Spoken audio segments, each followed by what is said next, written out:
Ya, kita beralih informasi selanjutnya pemirsa untuk menjaga keandalan pasokan listrik tentunya dalam setiap kegiatan, yang di mana PLN Unit Layanan Pelanggan Telanepura terus memperkuat ketahanan yang seperti yang di berita sebelumnya pemirsa.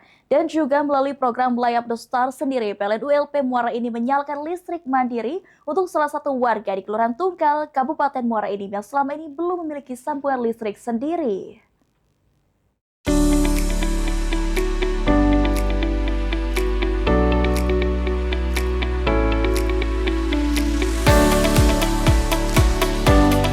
Program ini berasal dari donasi sukarela pegawai PLN untuk membantu masyarakat mendapatkan akses listrik yang aman dan resmi, terutama di bulan Ramadan saat kebutuhan listrik meningkat.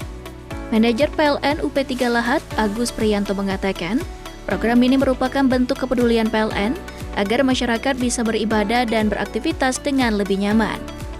Sementara itu, General Manager PLN UID Sumatera Selatan Jambi dan Bengkulu menyampaikan bahwa PLN tidak hanya menjaga keandalan pasokan selama Ramadan, tetapi juga terus memperluas akses listrik bagi masyarakat prasejahtera.